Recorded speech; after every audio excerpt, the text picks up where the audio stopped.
고린도전서 11장 2절에서 7절 말씀 같이 읽겠습니다. 너희가 모든 일에 나를 기억하고 또 내가 너희에게 전하여 준 대로 그 전통을 너희가 지킴으로 너희를 칭찬하노라. 그러나 나는 너희가 알기를 원하노니 각 남자의 머리는 그리스도요 여자의 머리는 남자요 그리스도의 머리는 하나님이시라. 무릇 남자로서 머리에 무엇을 쓰고 기도나 예언을 하는 자는 그 머리를 욕되게 하는 것이요 무릇 여자로서 머리에 쓴 것을 벗고 기도나 예언을 하는 자는 그 머리를 욕되게 하는 것이니 이는 머리를 민 것과 다름이 없습니다. 만일 여자가 머리를 가리지 않거든 깎을 것이요 만일 깎거나 미는 것이 여자에게 부끄러움이 되거든 가릴지니라. 남자는 하나님의 형상과 영광이니 그 머리를 마땅히 가리지 않거니와 여자는 남자의 영광이니라. 아멘. 고린도전서 67번째 시간입니다. 머리.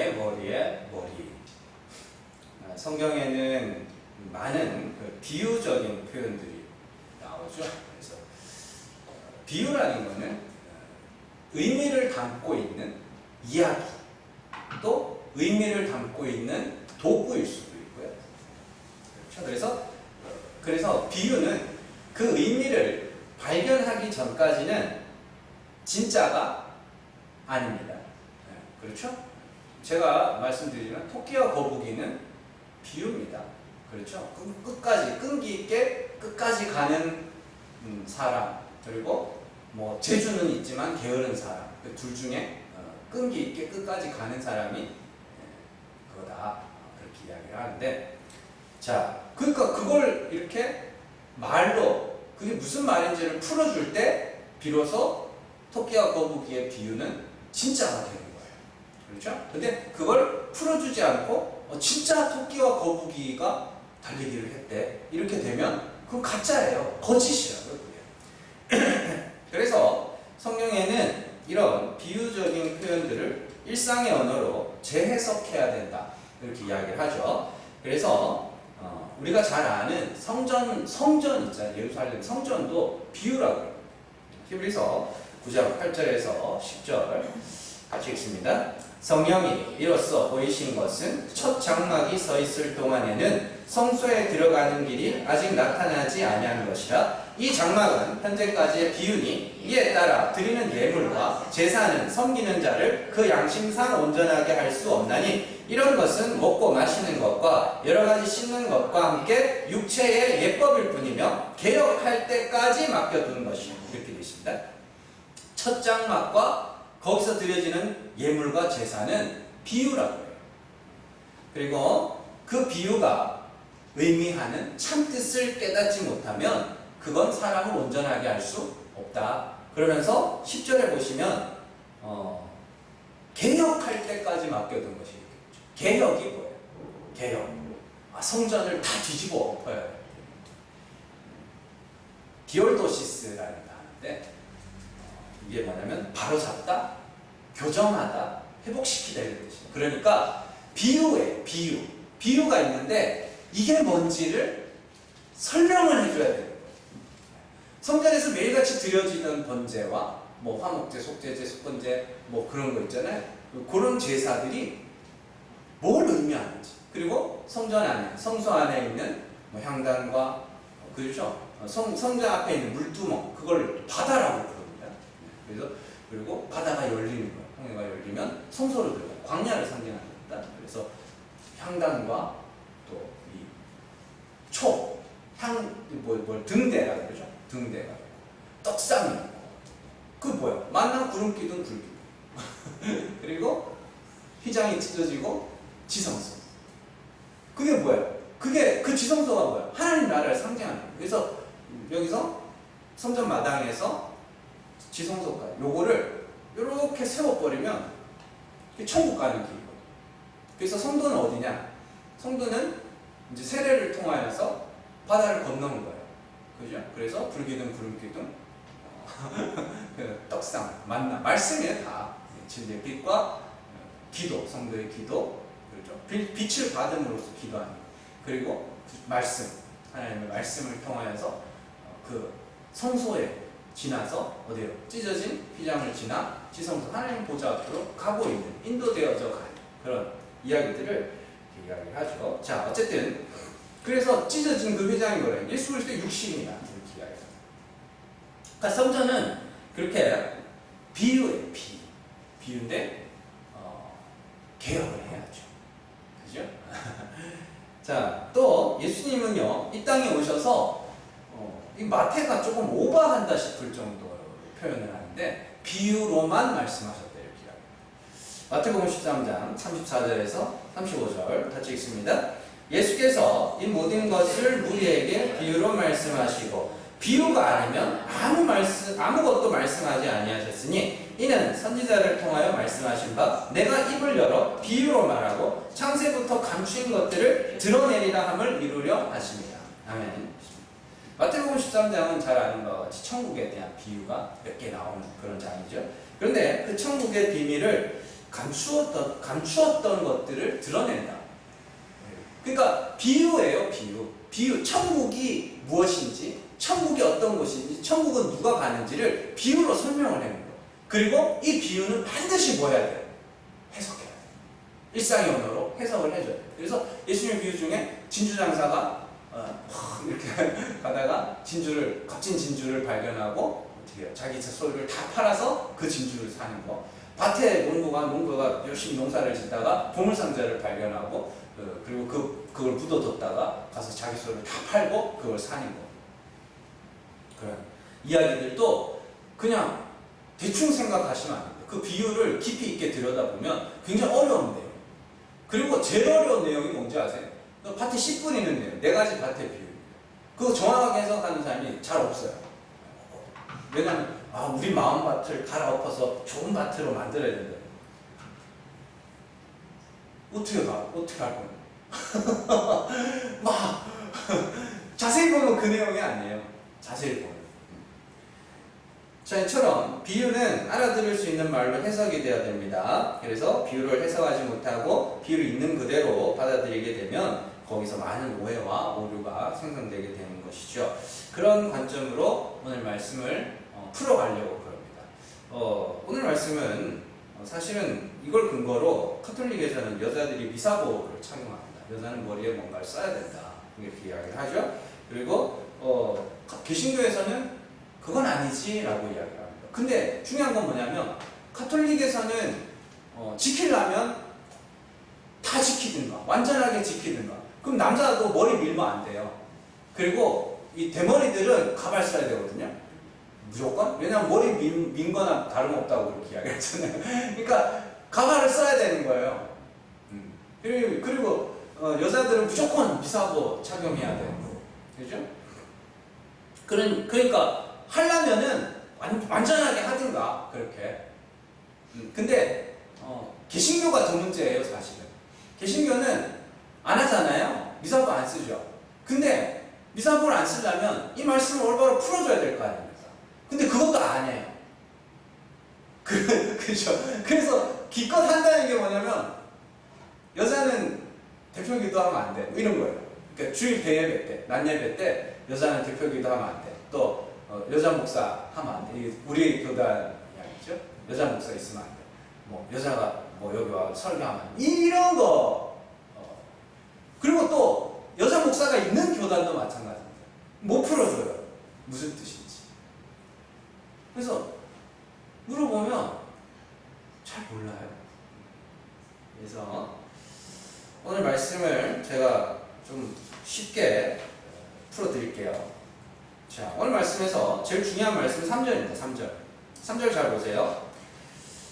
그러나 나는 너희가 알기를 원하노니 각 남자의 머리는 그리스도요 여자의 머리는 남자요 그리스도의 머리는 하나님이시다. 이렇게 되어 있습니다. 자, 배열이 좀 뒤섞여 있는데 순서대로 나열하면 여자의 머리는 남자고 남자의 머리는 그리스도고 그리스도의 머리는 하나님이다. 이렇게 가는 거죠. 그런데 이와 비슷한 구조의 말씀이 앞에서 나온 적이 있습니다. 고린도전서 3장 22절에서 23절 같이 읽습니다. 바울이나 아볼로나 게바나 세계나 생명이나 사망이나 지금 것이나 장래 것이나 다 너희의 것이요 너희는 그리스도의 것이요 그리스도는 하나님의 것입니다. 구조가 얼추 비슷하죠. 그렇죠? 바울, 아볼로, 게바, 세계, 생명, 사망, 지금껏, 장래껏. 이게 다 뭐냐면 사도 바울이 뭐 이것저것 다 갖다 붙였지만 바울, 아볼로, 게바 이걸 갖고 뭐 하고 있었어요? 나는 이 사람들에게 세례를 받았어. 나는 이 사람들에게 말씀을 배웠어. 이 사람들의 가르침을 받았어. 그런 이야기를 하고 있었잖아요. 그래서 뭐라 그러냐면 우리는 뭐 했다는 거예요? 우리는 너희에게 복음을 전해줬잖아. 근데 그 복음의 주인은 누구예요? 예수 그리스도죠. 예수 십자가에 우리 대신 십자가에 올라가신 분은 그리스도입니다. 그러니까 사도들은 십자가에 못 박히신 그리스도를 전했죠. 그건 뭐 한 거예요? 사도들이 머리를 그들에게 전해준 거예요. 그러면 성도들은 뭐 한 거예요? 그리스도의 십자가에 못 박히신 그리스도를 믿었죠. 예. 그러면 이제 찬송이 성도들에게서 위로 이렇게 올라가는 그런 이야기입니다. 그래서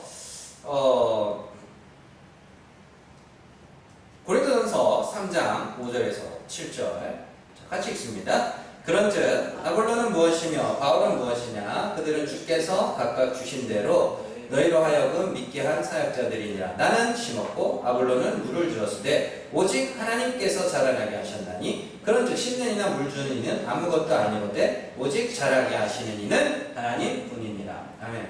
그러니까 바울, 아볼로, 게바 이런 자들은 하나님이 주신 대로 성도들을 믿도록 하기 위해서 쓰신 도구들이죠. 그리고 그들은 십자가에 못 박히신 그리스도를 전했고, 그런데 그 와중에 믿기로 작정된 자, 그죠? 그래서 그 십자가 복음이, 십자가의 도가 멸망받는 자들에게는 미련한 것으로 구원받는 우리에게는 하나님의 능력과 하나님의 지혜로 드린다고 이야기를 하잖아요. 그러니까 택하신 자들에게는 믿음이 심겨지는 거죠. 하나님으로.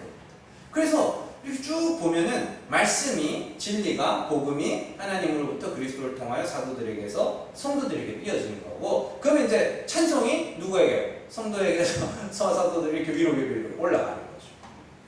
그런 구조로 이해를 하셔야 돼요. 그러면 오늘 말씀에서 바울이 말하는 여자는 누구냐? 복음을 듣는 자들이에요. 복음을 전해 듣는 자들. 그리고 남자는 뭐예요? 남자 씨를 가진 자죠. 씨를 가진 자. 진리를 아는 자. 복음을 전할 수 있는 자. 그리고 그들이 뿌린 씨. 그들이 전한 복음의 핵심은 십자가에 못 박히신 그리스도고, 그리스도를 통하여 자기 사랑을 나타내신 하나님까지 올라가게 돼요. 그런 구조입니다. 이것을 잘 기억하고 오늘 말씀을 한 절씩 살펴보도록 할게요. 4절 말씀 보시면 남자가 머리에 무엇을 쓰고 기도나 예언을 하면 머리를 욕되게 하는 것이다. 이렇게 이야기를 합니다.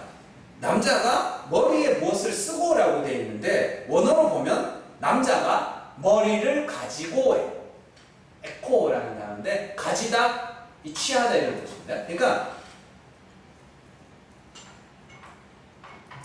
남자가 자기 머리를 갖고, 원래 남자의 머리는 누구예요? 그리스도잖아요. 남자의 머리는 그리스도인데 그 남자가 진짜 머리인 그리스도가 아니라 자기 머리를 갖고 전하면 안 된다. 그게 뭔 소리냐면 자기의 사상이나 자기의 생각이나 이런 것들 있죠? 그거 말하지 말라는 소리예요.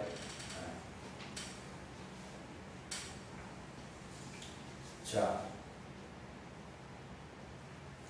이게 그리고 예언이나 기도가 나오죠. 여자는 머리에 무엇을 쓰고 예언이나 기도하라 그러고, 남자는 쓰지 말고 예언이나 기도하라 그러죠. 그 예언이 뭐예요? 예언. 앞에 구약에서의 예언은 앞으로 올 이야기, 앞으로 올 그리스도를 예언을 한 거잖아요. 그리고 신약에서의 예언은 뭐예요? 구약에 기록된 그 예수 그리스도를 이제 오신 그리스도로 뭐 하는 거예요? 풀어주는 겁니다. 고린도전서 2장 6절에서 8절 같이 읽습니다. 그러나 우리가 온전한 자들 중에서는 지혜를 말하노니 이는 이 세상의 지혜가 아니요 또 이 세상에서 없어질 통치자들의 지혜도 아니요 오직 은밀한 가운데 있는 하나님의 지혜를 말하는 것으로서 곧 감추어졌던 것인데 하나님이 우리의 영광을 위하여 만세전에 미리 정하신 것이라. 이 지혜는 이 세대의 통치자들이 한 사람도 알지 못하였나니 만일 알았더라면 영광의 주를 십자가에 못 박지 아니하였으리라. 아멘. 잘 보시면 요 앞에 나오는 말씀이 뭐냐면 바울은 그리스도와 그가 십자가에 못 박히신 것 외에는 알지 않기로 했다라는 말씀이 그 뒤에 나오는 말씀, 이어지는 말씀이거든요. 그런데 6절에 보면 그러나 온전한 자들 중에서는 우리가 지혜를 말한다. 그렇게 이야기를 합니다. 그리고 이 지혜는 뭐라 그래요? 이 세상에 없어질 통치자들의 지혜도 아니고 이 세상의 지혜도 아니고 감추어졌던 것인데 하나님의 지혜를 말하는데 그 하나님의 지혜는 감추어졌다 그래요. 어디에 감추어져 있어요? 성경에,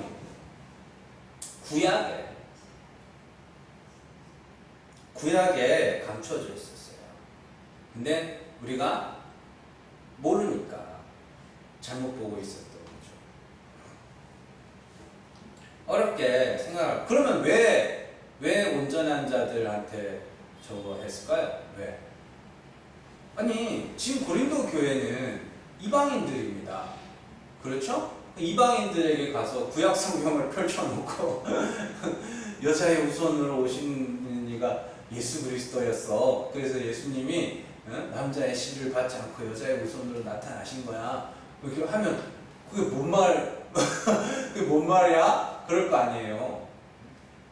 그러니까 처음에는 복음을 전한 거고 이제 시간이 지나면서 뭐 하는 거예요? 구약을 통하여 그리스도의 이야기로 풀어준 거죠. 그걸 예언이라 그래요. 기도와 예언이라 그래요.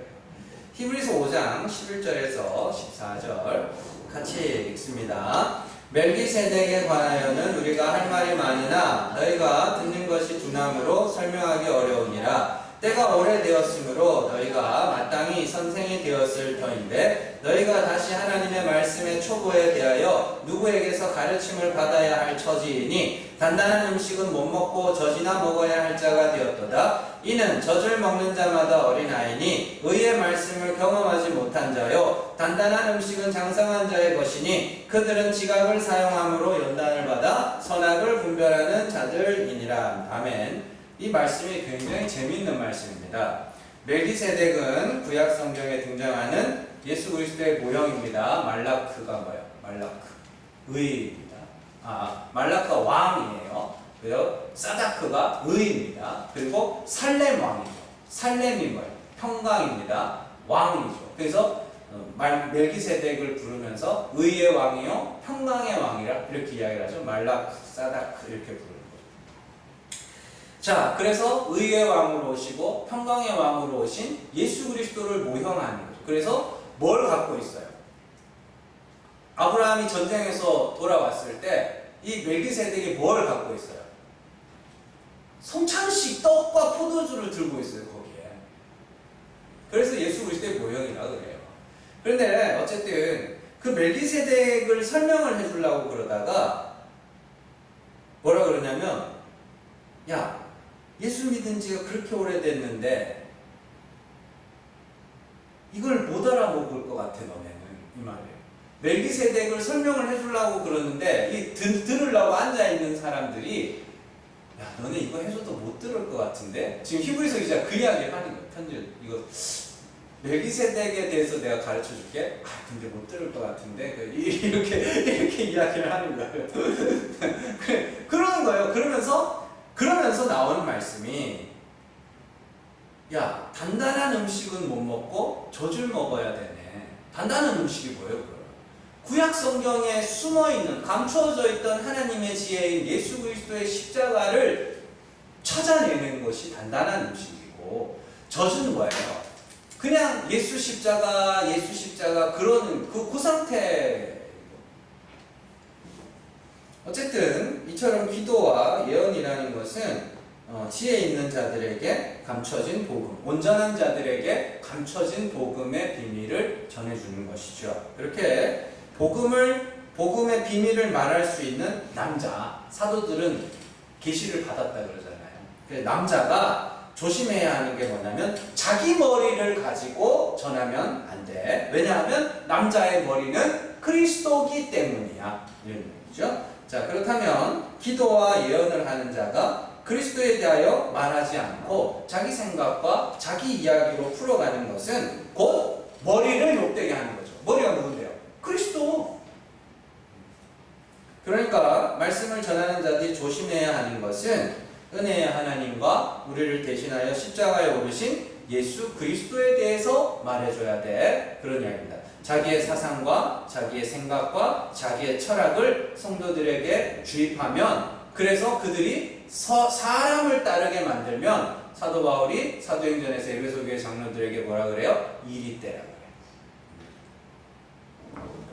그리고 5절에서 여자로서 머리에 쓴 것을 벗고 기도나 예언을 하는 자는 머리를 욕되게 하는 것이다. 이렇게 이야기를 하죠. 자, 여자도 기도나 예언을 합니다. 기도나 예언이 뭔지 배웠죠? 그렇다면 여자는 어떻게 기도나 예언을 할 수 있을까요? 사도들에게 잘 배웠으니까.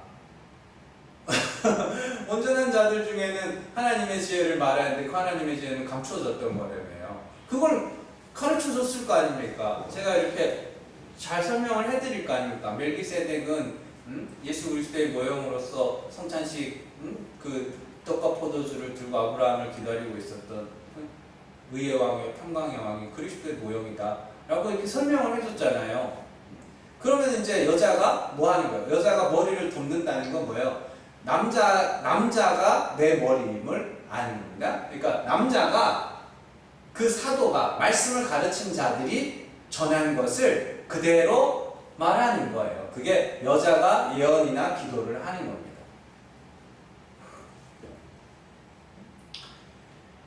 자, 그러니까 이렇게 되는 거예요. 목사가 강단에서 예수 그리스도와 그가 십자가에 죽으신 것과 하나님이 그를 죽은 자 가운데서 살리신 것에 대해서 구약의 성경을 통하여서 잘 설명을 해줬습니다. 그러면 성도는 그 말을 잘 듣고 나가서 뭐 해야 돼요? 그 말을 해야죠. 들은 말을 해야죠. 근데 머리를 쓴 것을 벗는다는 건 뭐예요? 결국에 자기 머리로 이야기를 한다는 거예요. 똑같은 겁니다. 목사나 성도들에게나 동일하게 이야기. 딴소리 하지 말고 복음 전에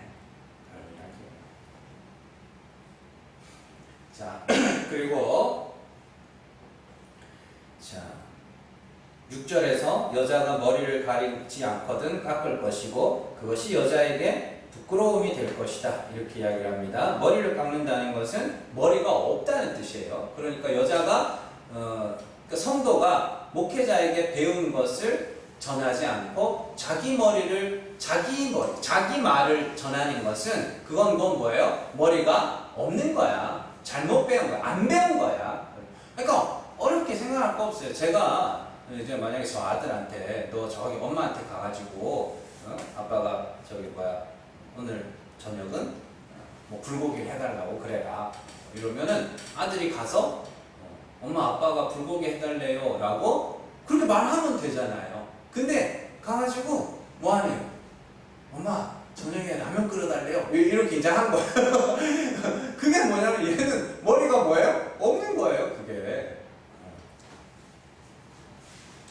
자, 그러니까 내가 한 말을 다른 사람들에게 옮기는 과정에서 말을 옮기는 사람이 자기의 생각을 담아서 전해서 사람을 오해하게 만드는 상황과 같다고 생각하시면 됩니다. 사람의 말은 그렇게 될 수밖에 없습니다. 사람의 말은 2다리, 3다리만 건너도 완전히 의미가 퇴색돼서 전해질 수밖에 없습니다. 왜냐하면 사람은 생각의 틀이라는 게 있어요. 내 머리가 동그라미고 저 사람 머리가 네모잖아요. 그러면 말을 이렇게 하잖아요. 그러면 내 말이 그 사람의 나는 동그란 생각의 틀에서 말을 하는데 그 사람 머리가 네모나면 내 말이 그에게 담기면 네모난 말이 된다니까요.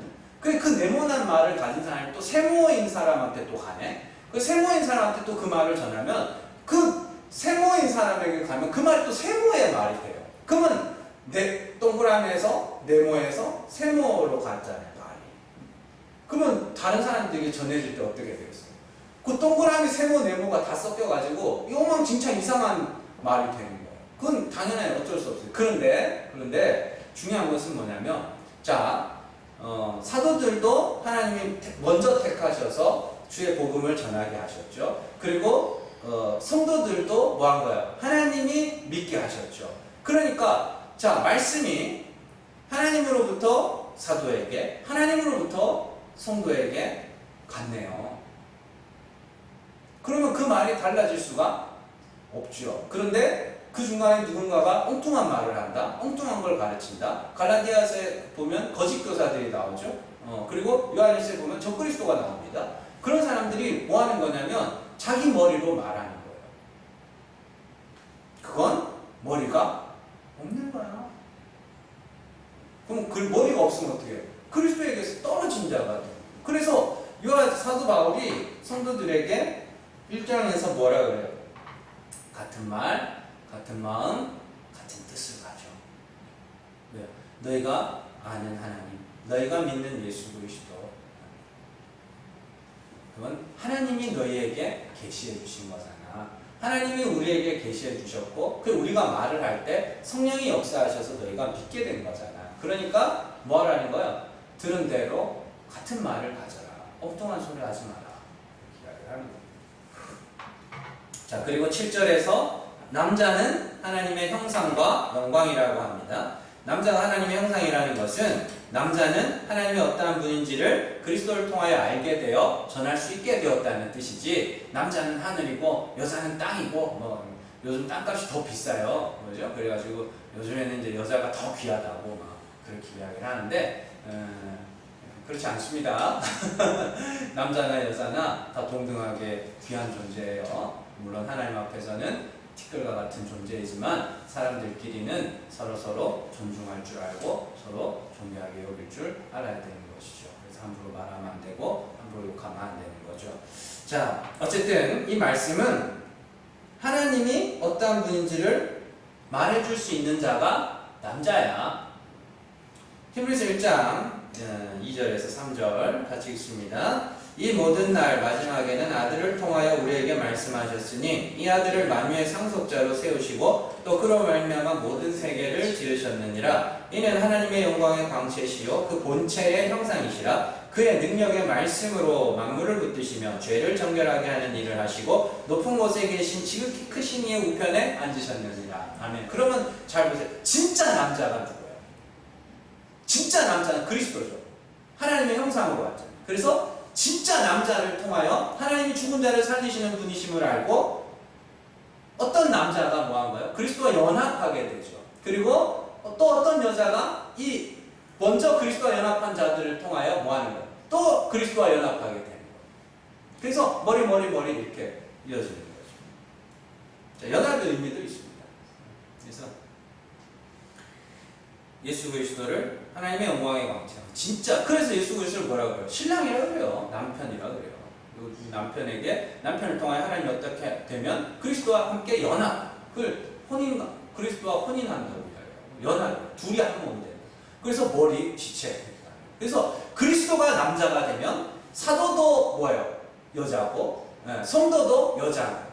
그리고 그리스도를 머리로 한 남자. 사도가 말씀을 가르치는데 하나님의 어떤 문제를 나타낼 수 있는 자가 되면 뭐야? 남자가 머리가 되고 여자가 그를 통해 하나님을 알게 되고 그리스도를 알게 되기 때문에 여자의 머리가 남자 이렇게 가는 겁니다.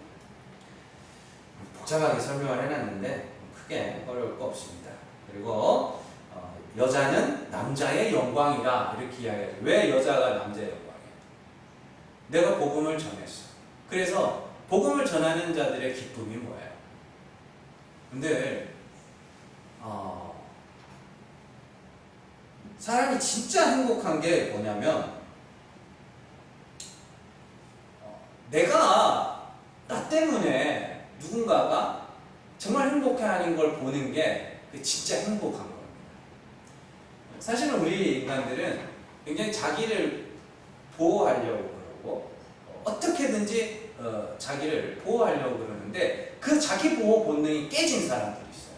자기 보호 본능이 깨져서 인간들은 값싼 기쁨, 값싼 행복이라고 부를게요. 값싼 행복이 그게 뭐냐면 내가 뭘 가져서 행복하고 내가 뭘 가지고 내가 뭘 얻어서 행복하고 내 이름이 높아진다든지 내가 이익을 얻는다든지 해서 내가 내게 1차적인 이익이 주어짐으로 행복함을 누리려고 합니다. 그런데 거기서 자기 보호 본능이 깨지고 진짜 행복으로 나가는 사람이 있는데 그게 누구냐면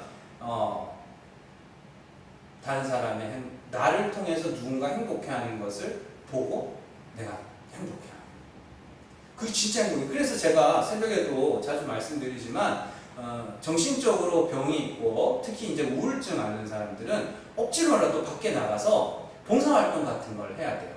특히 진짜 내 도움 없이는 한 발짝도 움직일 수 없는 지체장애인들을 휠체어만 끌어줘도요 정말로 그 행복을 느낍니다. 거기서. 왜냐하면 나 때문에 누군가가 내가 그 사람의 도움이 되고 내가 그 사람이 나로 말미암아 편하게 되고 행복하게 됐다. 그러면 그게 굉장한 내가 이익을 얻어서 느끼는 행복보다 훨씬 더 큰 행복을 느끼거든요. 그러면 왜 여자가 남자의 영광이라고 하느냐?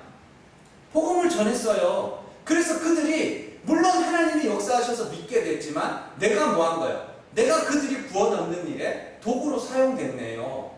그래서 여자를 남자의 영광이라 그래요. 데살로니가 전서 2장 19절에서 20절 같이 읽습니다. 우리의 소망이나 기쁨이나 자랑의 면류관이 무엇이냐? 그가 강림하실 때 우리 주 예수 앞에 너희가 아니냐? 너희는 우리의 영광이요 기쁨이니라. 아멘. 바울이 좀 이해가 돼요. 바울이 정말 고생 많이 했잖아요. 그렇죠? 그런데 누군가가 자기로 말미암아 정말 그리스도께서 강림하실 때에 구원을 얻는다. 이게 이제 참 천국 소망을 가진 사람들의 진짜 행복인 거죠.